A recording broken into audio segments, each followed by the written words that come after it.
Content warning. This recording contains references to suicide, mental health issues, and addiction. If you or someone you know is struggling, please seek help from a local crisis support center. Hello and welcome to True Colors with Mark Ruschielli.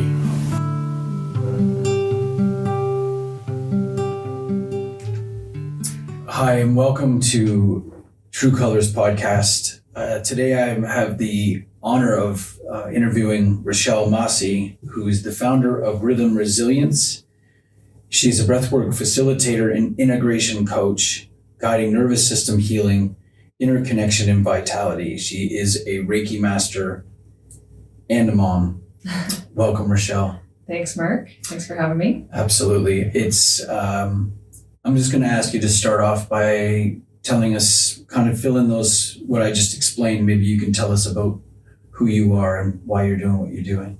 Yeah, so, essentially at the core, I'm somebody who values connection, curiosity, growth, right? And that growth mindset. I care about healing. I care about self-awareness. I care about creating spaces where people can feel safe to be themselves and bring all of themselves. And I do this through facilitating breathwork sessions and through Reiki and then the coaching as well. So I also do some other energy work, and I also work with some essential oils and flower essences to help also support the emotional parts that come out with this, as well as the nervous system. Amazing. Mm-hmm. I've been very fortunate. I've met Richelle just over a year ago, and have done several of your breathwork classes and felt the deep benefits to it. So I'm going to steer towards the breathwork side of things, Mm-hmm. and I can speak to what after you talk for a little bit, but how it's impacted my life. But could you, just for the sake of clarity, what do you consider, what is breathwork to you?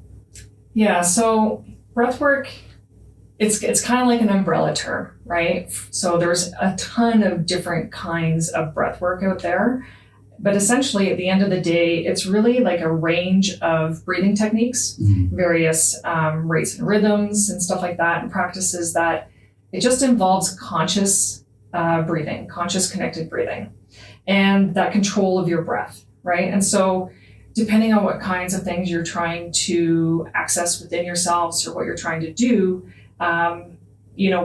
breath work can be put together in various different forms, or can be used as like just single breathing techniques that will help to get you to a specific type of outcome. I like that.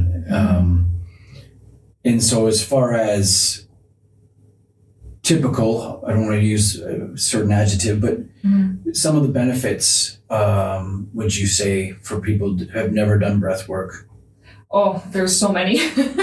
There's so many. It's hard to, narrow it down, but because the benefits span across, there's all the levels, right? Your mental, your emotional, your physical, and even spiritual for some. Some people, I would say the biggest thing really is nervous system regulation. Okay, so many of us spend so much of our life in fight or flight, and we don't even know how to recognize when our nervous system is off, right? To put it kind of plainly. But so regulating the nervous system, it will help to increase oxygen flow, right? You think if you're taking some nice deep breaths, you're really oxygenating all of your cells, right? You're increasing that oxygen flow. It's going to strengthen your lung capacity. It's going to do things like boost your immune function. So from a physical level, those are some of the things that you can experience. There's more, but those are some of the things you can experience. I know some people, they get a reduction in actual physical pain in their body, right? And then from a mental standpoint, you can reduce stress and anxiety. It's going to boost your clarity and your focus. As far as supporting cognitive function, it has some effects on that as well. So, I'm kind of just listing these things off, but honestly, the list goes on and on with how many different benefits you can get. What's beautiful about breath work is that it doesn't ask anything of you, and you can reap the benefits of it, and it's going to meet you exactly where you're at. Oh, I like that. Yeah. I like that because I've felt that too, just in the different sessions. From the very first time, not knowing what to expect, to going in, having more of a comfortability, I guess, with an understanding of what was to come, so I could be more about letting go and just meeting my body and not expecting that I should know how to breathe, because I've been breathing since I've come out of the womb. And it's just realizing, like you say, we've lived in this hypervigilance and fight flight for so long. And one of my things, Richelle, before I was diagnosed, was freeze, and I would hold my breath. And most people do. Right? Yeah. Most people don't even pay attention to their breath at all. So one of the things that I try to do is have people just become aware of their breath first, right? So how many times have you been watching something on TV and it's like this crazy moment and you're like, you know what I mean? Yes. Like you're not even breathing. And then it's like, I even catch myself doing that now, right? And then I take a nice deep breath and remember, we have to, breath is one of the only things in our bodies that is both automatic and we have control over, right? So most of us just leave it up to what it automatically does for us day in and day out. But we have so much control over it as well, which means we can also have control over so many of the things that can be a benefit from it, right? Whether that's releasing tension, anxiety, stress, regulating your nervous system, emotional release. So, Absolutely. yeah, sorry to cut you off there. No, I'm glad you did, because it's when you get those moments, because sometimes we overlook that. Yeah. It's important to mention it. And I've felt those benefits. And in a sec, I'll get you to go through maybe what some of the things that I find that makes the breath work you do at a higher level is the fact what we do when we get on the mat and what we're wearing and what we have. Mm-hmm. So I'll get you to talk into that rather than me going through it. But that's where I felt the impact the most, was being able to focus on myself and not worry about anyone else in the room and being guided by you. And maybe you could talk a little bit about what you do there. Yeah, so I basically guide an experience, right? So when you come and get on the mat with me, you are committing to an hour and a half of devotion to yourself, right? So we start the sessions. I usually go through, kind of tell everybody, what are some of the things that you're going to experience or that you could experience. I then talk about ways to optimize the experience, and then we go through what we're going to do, right? And so most of the time, I look at people and I see them, they're like deer in headlights, because I'm explaining all this stuff and it seems very overwhelming. And I get that, because it is, right? You've done the hard part of showing up, but then you get there and it's like, now what, right? So people, they look at me, they got this deer in headlights thing, but at least it's guided. The whole thing's guided. So nobody has to remember anything that I'm telling them. But one of the things that I knew before I even became a facilitator was that I wanted to cut out any of those excuses that people have where they're like, okay, well, what if I cry? Or what if I fall asleep and I start snoring? I don't want to bother anybody in the room. Or what if other people are making those kinds of noises and stuff, right? So I decided very early on that I wanted to take away those excuses. And so every session we do is with a blindfold, so you can't see anything outside of under your mask. Yes, okay. And with headphones. So the headphones, you hear the music and you hear me, and that's it. Now, if somebody's really given her, you might hear somebody, crying or laughing or something like that somewhere else in the room. But essentially, it takes away those excuses, right? And it helps people to completely turn inwards. This is a personal journey every single time. And so I find, even for myself, I've been in the room with, 40, 50 people before, no headphones, and you can hear everything.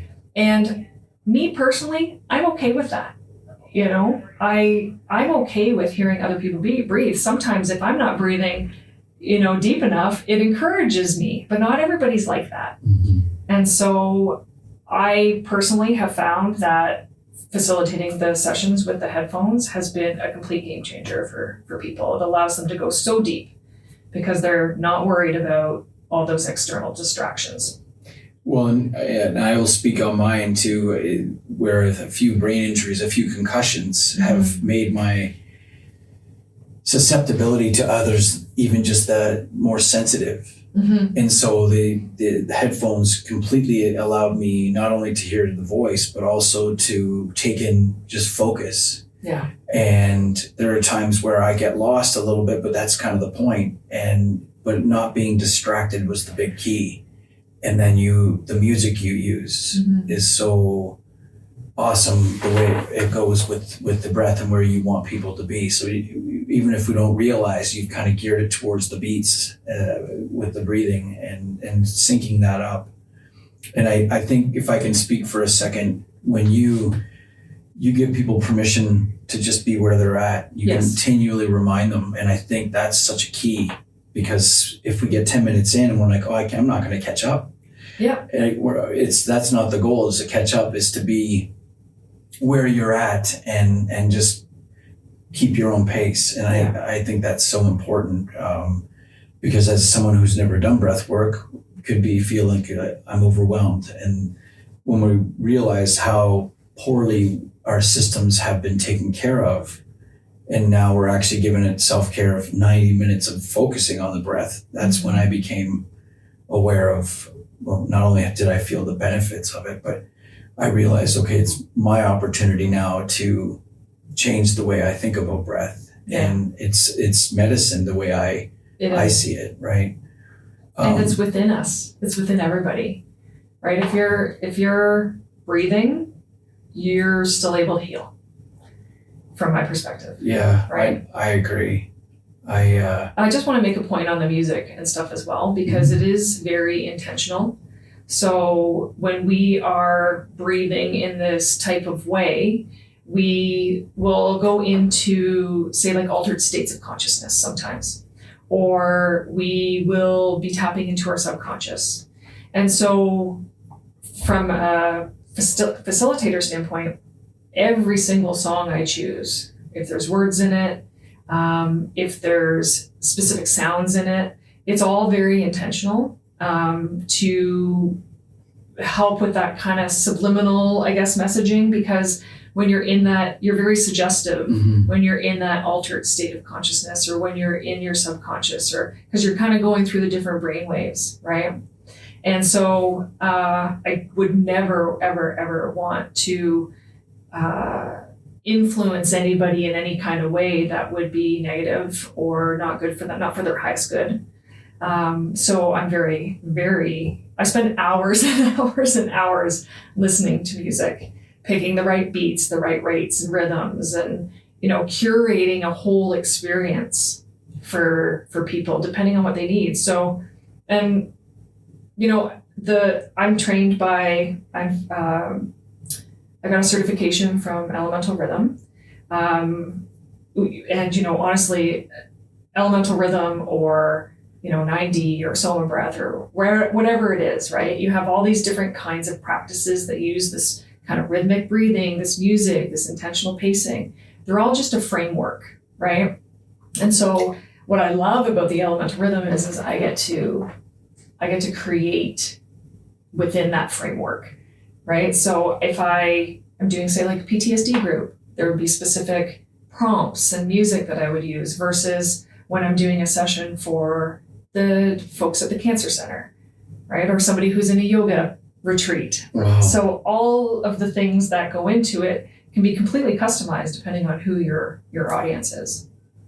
I think music itself is healing, the vibrational power of music. And I've been reading a few other books on it. As I've told you, I'm learning to sing, which is a whole new level of confidence. But I love that I didn't realize you actually picked for different genres and different groups. That's phenomenal. Yeah.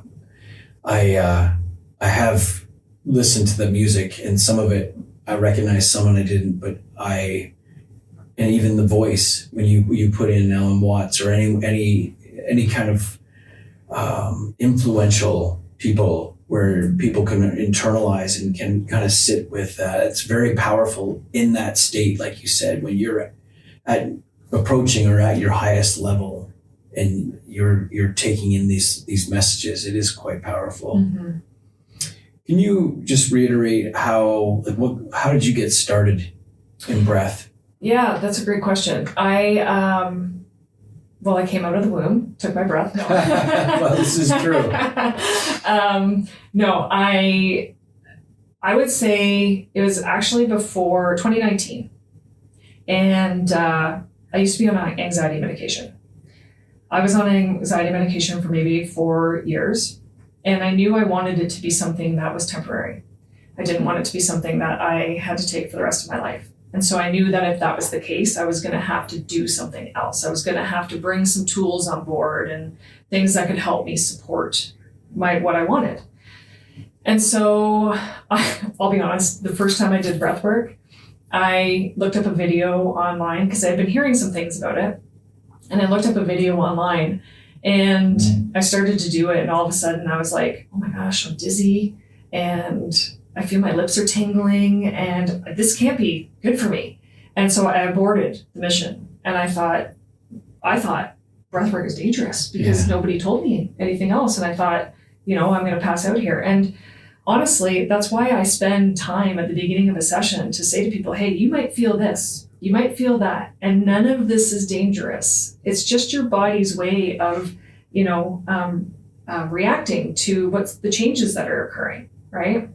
So I think I just lost myself there, but so breath work. So I ended up, so if you've ever done yoga, you've done some kind of breath work, right? There's that kind of mind-body connection piece that happens in yoga. And so I started a long time ago with that, but the transformational kind of breath work came during COVID, really. I continued to look for different options when everything was, because I had at that point come off my anxiety meds. And then of course, all that stuff happened in 2020 and, the world was ending for some of us at the beginning. True. And so I thought, I'm going to give this breathwork thing another shot. And so I did. I started doing various different kinds of breathwork, more just conscious connected breathing, circular breath, nothing really guided. It was more like anything I would find on, say, like YouTube, or say I found a few things on Spotify. And I just could feel the shift. I could feel a change in my body and in my mind and in my mental health. And honestly, when I came off the anxiety meds, I still had all these triggers from panic attacks that I had had. And the breath helped me completely obliterate all of them. It's like, it was night and day, the difference between how I was managing, my anxiety and stuff like that, up to, actually, it was managing me still. I was spending a lot of time and effort and energy in trying to manage it. And when I did the breath work, it's like, if you talk about neuroplasticity, we all have that ability to change in our minds. And I think the breath work did that for me. Amazing. Because it completely obliterated all of my triggers that I had. That's awesome. So it wasn't until 2023 that I found the elemental rhythm breath work. I did one session. I had a huge breakthrough and I was like, oh my gosh, I got to share this with the world. I understand why now. Yeah. And thank you for doing that. And I also appreciate you sharing that because anxiety still has such a stigma. It does. Right? When and a lot of people will ignore it or not want to understand it and think, well, if I don't say I have it, then I'm not anxious. I'm just agitated, or I'm just tired, or I've had a long day, or what. We can ignore it rather than face it. When we face it and we can educate and then medicate with this breath work and reinforce it, like you say, day in, day out, the neuroplasticity is showing up for self every day. It is. Right. And you feel the benefits daily. And I love the progress over perfection. Is just judging your own progress, not against. I'm not going to sit and see what Richelle's doing in her breath and expect for me to be there when I've done 3 sessions. And it's just recognizing where I am from session 1 to session 3. Yes. And, is there, you can maybe speak about breath work and who you recommend it for and who maybe you wouldn't recommend some of that breath work for? Yeah. I would say, honestly, I feel like I always say to people, if you don't like the style of breath work that I do, don't give up on breath work because there's so many options. I think it's actually for everyone. Mm-hmm. So when I say breath work, I'm kind of lumping in breathing techniques in there as well. So there are various different breathing patterns and techniques you can use to help reduce anxiety in specific moments, or just to reduce your stress. And so I do believe that there is some sort of form or style of breath work for absolutely everybody. It doesn't matter if you're 10 years old and you're, actually my son, he's going into exams next week. And I said to him, do 5 minutes of box breathing right before you go in, right? Mm-hmm. Where you inhale for 4, hold for 4, exhale for 4, and then hold for 4. And it will just regulate your system so that if you have any nerves and you have any or excitement, whatever you want to call it, going into it, it will help you just calm that so that you can think more clearly. And so, I do believe breathwork's for everyone. Now, in saying that, there are some, it is a powerful practice, and it's not suitable for absolutely everybody. So like if you have something like COPD, right? Or if you have asthma, as an example. If you have asthma, if you want to bring your inhaler, that's okay. But there are some other things that, like pregnancy, you don't want to come and be changing your CO2 levels when you got a baby growing in your belly. I have, because there is a big meditation component and integration component to the breathwork that I lead, I have had some pregnant people come and they just stay in a slower breathing pattern, right? They'll maybe just do their own breathing pattern throughout and just be conscious of that. Any consciousness we can bring to how we breathe and our breath is going to be helpful. And then, but they get so much out of the meditation and just the rest, right? The time that they get for themselves. So there are some ways that you can work around some of these things, but for me, some hard stops would be anybody who has severe mental health conditions, especially if they're untreated, epilepsy, seizure disorders, aneurysm history, things like that. You would need to get doctor's clearance before coming.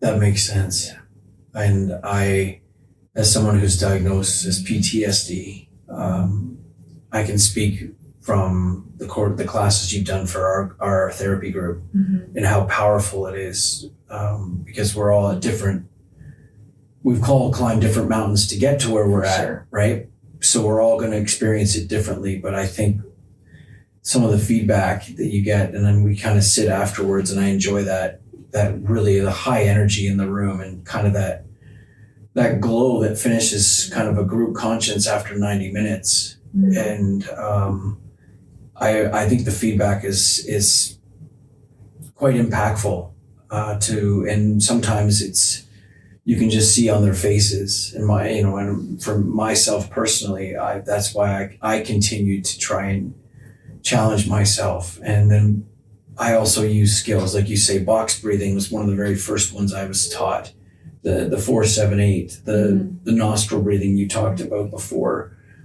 There's different techniques, and like you say, I think, Richelle, it's important for people to understand that we can all improve our breath work. And so if we think we're at a level until we've done breath work and felt it's almost like it's like being reborn, our lungs, right? It's like I was only using 70%. Yeah. And all of a sudden, like almost like athletes, you see them inhaling intentionally and just flushing their body with pure oxygen as much as they can and flushing out all of the stuff they don't need. As we know, is anyone who's worked out or ran marathons, when our body gets the lactic acid and it gets exhausted, it starts to hurt. And the more we can be mindful of our breath, that's certainly to our benefit. So, Oh, absolutely. yeah. Yeah. And you know what? And when I say breath meets you where you're at, you don't need to know what you're coming in for. So, just as an example, some of the things that I've heard from people is they have had, they come in, they're a little skeptical, they do this breathing, and at the end they stand up, they're like, oh, I've had pain in my back for 4 years, it's gone right now. Mm-hmm. Right? Amazing. And they don't even really need to know why that's happening. Really, you just have to come with this openness or this curiosity to give yourself permission to let go of whatever is no longer serving you. So you don't have to relive pain. You don't have to relive trauma. You can just allow this energy to move through you and just be open to letting it go. That's good, and I appreciate you sharing that. I'll also add, I also too do aromatherapy. Yeah. Both diffusers, but I also use the rollers, and it's quite an impactful. One part that I really appreciated in yours, the first time, and you warned us, but we were just getting a little spray, a little bit, and it's very calming. And may not understand the whole science as to why, nor do we need to in that moment. But when you feel that impact, maybe someone's a little bit struggling to relax or to stay internal, and just a couple of squirts of lavender or whatever you may use. Eucalyptus is one of my favorites as well. Yeah. It can be just so calming. And like I say, it doesn't always have to understand why, but just understanding that it does work. Oh, absolutely. If you think about music, smells, things like that, they can all help us to support that nervous system regulation. Mm-hmm. So I do use some essential oils in sprays through all of my sessions. Some is designed to help you open up your airways and your air passages. Some is designed to do exactly that, help you relax. I often use like a Palo Santo or Florida water, things that are going to also help guide energy in the room as well, guide energy within you. And so I use the sprays, I do some Reiki, because people are letting go of a lot. And I want to make sure that as they're letting it go, it's leaving, right? That the universe is taking it, and it's not getting stuck in that room. I've used your comment over and over. Oh yeah. And you can say it or I can say it for you, but when you say what's coming is going. Yes. I use that in rooms where people are talking, when people are emotional, when I tell people to picture their emotions going by as a river. If it's something you see, you don't have to grab it. But if it's something you can't, it's just to feel it, because what's coming is going. And I love that because it paints such a vivid picture. It's like, okay, I can get through this. Yeah. It takes sometimes sitting with that uncomfortability for just a small window and not reinforcing that, hey, this is a big mountain. This is just a bad memory or something that would scare us. Well, our body holds on to so much. And so true. We are often taught very young not to cry. How many times did you hear, stop crying, or you'll be fine, it's okay? And so from a very young age, we are taught to stop that process. And breath work allows you to go deep and release some of those emotions that you've stored. It also gives you that permission to go through a full cycle. So, and when I say a full cycle, I mean like a stress cycle. So like when we have an event, let's say, and it causes some sort of stress in our body or trauma response or something. Oftentimes as humans, we don't allow that to go from that sympathetic into the parasympathetic. We stop and we stay in that fight, flight, or freeze. Right. Yes. That's kind of a tongue twister. It is. And so what this breath work allows you to do is to go through that full cycle. Mm-hmm. And it's not to stress you out. It's not to, but it does, we do introduce moments of stress through it so that your nervous system can learn how to do something different. So we take you from that kind of stress into rest and release, or release into rest, and then over and over again. And as you do that, you teach your nervous system that it can react differently. Because if you think about it, if you think of like animals as an example, Mm-hmm. they're in a, you're being chased by a tiger or something like that. And as soon as you're out of that stress, fight or flight, and they get to safety, what's the first thing they do? They shake. Yeah. Right? So they expel that energy. They get rid of it. They don't hold it in their bodies. And we just don't do that. My dogs are like that too. Yeah. Animals. Shake all the time, right? They're more intelligent than us humans. Right? They are, and they have the ability to forget what happened in the last room. In the last 5 minutes, yeah. That's right. Yeah. I liked how you shared that. Again, for a guy who lived in hypervigilance for a long time, is the rest and digest. Yes. That was hard. Chaos was good. Chaos would make sense. Well, it's what you know. Right? We stick with what we know. Absolutely. And even rest and digest, if it's unfamiliar, it can be scary for some. That's a good way to put it, because it's not, and I like how you said about going and teaching about sympathetic versus parasympathetic. It's that uncomfortability is necessary to make the change. It's not that it's a bad thing. It's right. You have to feel it to heal it. And when we step into that uncomfortable, I was doing that in occupational therapy, specifically going to places that would raise my anxiety, would put me into sympathetic, Mm-hmm. but then seeing where I'm at, using my skills to come back. Sometimes it takes longer, and some places would send me much higher than they anticipated. Mm-hmm. However, once I learned that was the point, was to teach that resiliency through exposure, Mm-hmm. through that uncomfortable piece, because for a year and a half, I wanted to avoid anxiety. And once I understood that anxiety is a teacher, not to be feared, it's something each day that is telling me something. It's information. Absolutely. Yeah. And I like that data, information. It's we can use it, or we can, it's, I've said this before, it's knowledge used to be called power, but I say knowledge is opportunity. It's power if it's used, right? If we just sit with the knowledge and we don't use it. Right. Yes. We can say, well, theoretically, I know what to do, but I'm not physically doing it. And that's where I've tried to line up. And this is what I think you do for people in your, I call it therapeutic breathing, but it is really just mindfully focusing on breath. Yeah.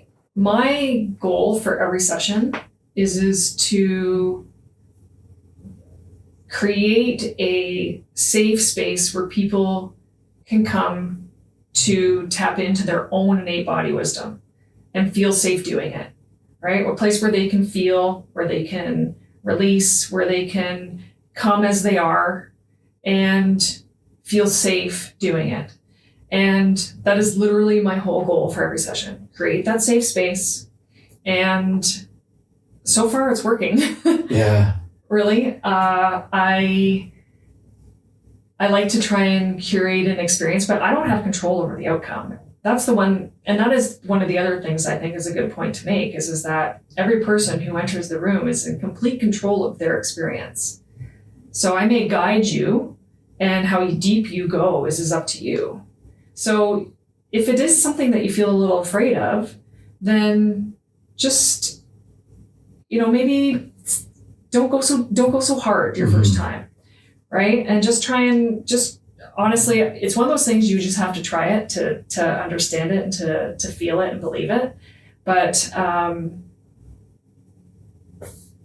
just think that there's so much that we can do ourselves I don't control anything. You are in complete control of everything. And so when you were talking about being uncomfortable earlier, I don't want anybody to be in pain, but sometimes leaning into that edge of comfort or, that window of tolerance Yes. and leaning into that, right on the other side is where those breakthroughs happen.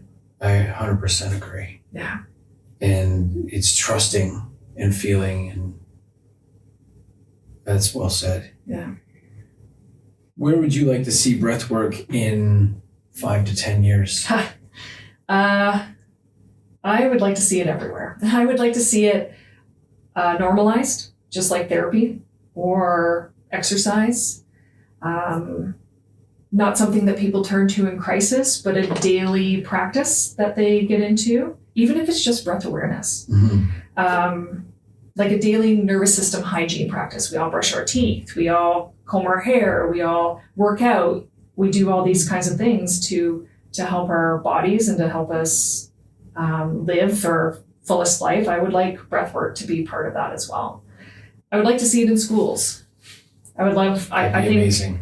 I think honestly, breath work in any kind of capacity, meditation even taught in schools would be, if we can help our kids right from being young, learn how to regulate their nervous systems on their own, I think we would just have such a different world, honestly.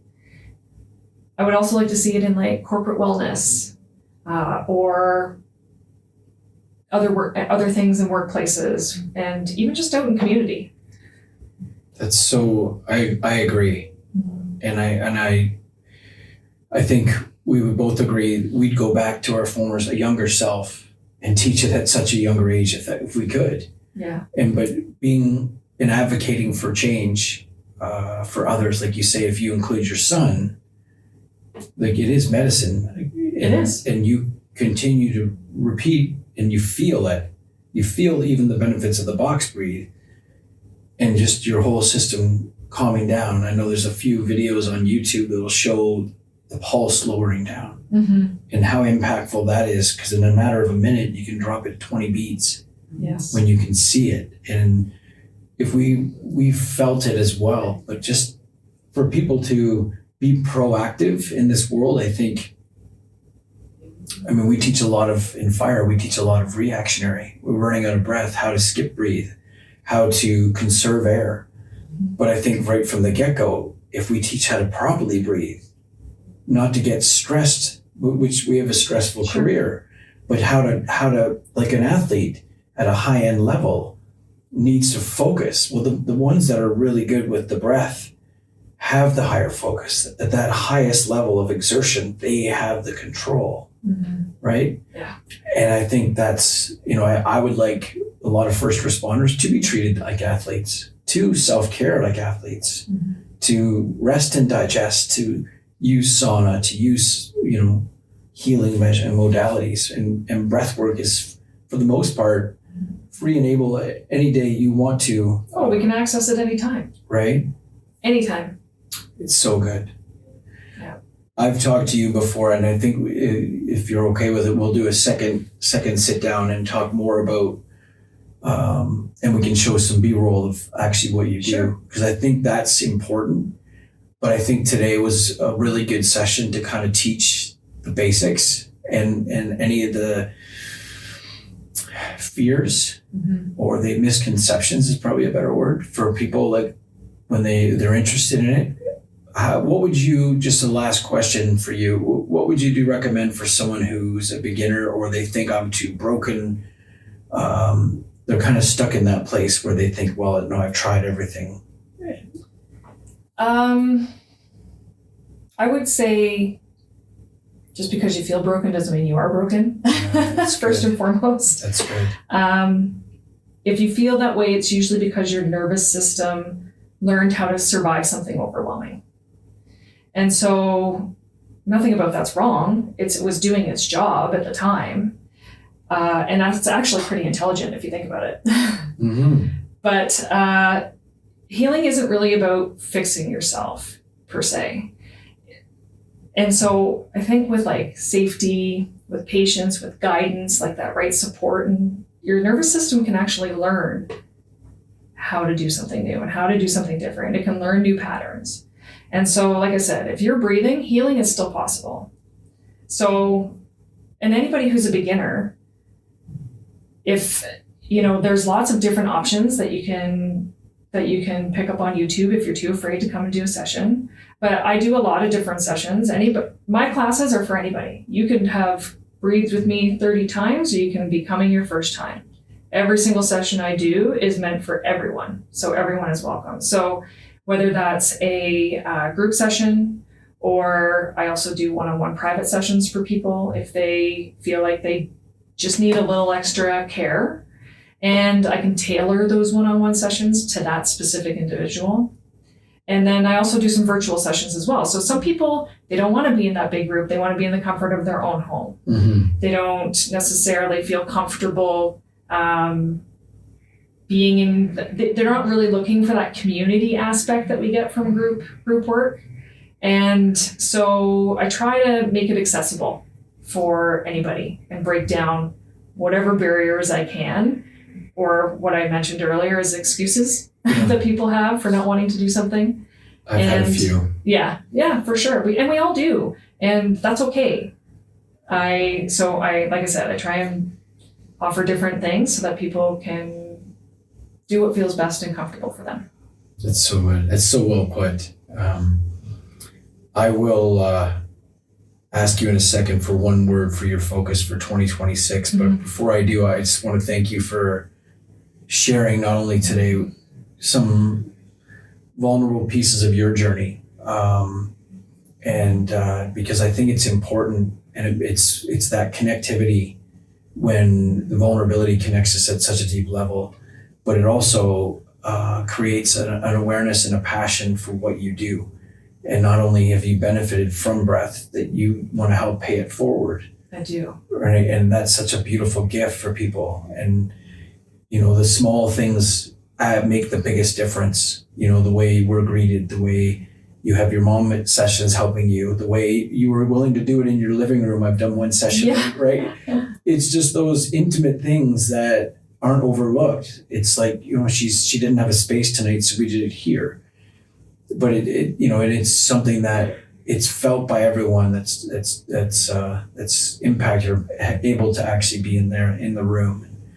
I personally thank you because it's helped me raise my level of awareness to where I have a lot of work to do, but it's, it also encouraged me to get certified, to be an instructor myself, to help pass on what I can in my world to those that are in my journey. And I think that's the biggest compliment to people, when you inspire others to step into something that's helped you. So I personally thank you. And I appreciate that. Absolutely. And I will have you back. And so now I'll ask you, 2026, what's one word for you? The word for me for 2026 is devotion. And it's about choosing myself. It's about staying connected to my needs. And part of that is what I do with breath work. There's going to be a lot of things that it would be easier not to stay devoted to yourself in those things, to my body, listening to my needs. But that's it. That's what 2026 is for. It's devotion to my path, what matters, what makes me feel connected, and just holding space for people. Because that's what I love to do. It's so good. Well, this has been True Colors today with Richelle Masse. Thank you for your time, and everyone stay safe and God bless. You've been listening to True Colors with Mark Ruscielli. Executive production by Mr. Norm Media Productions.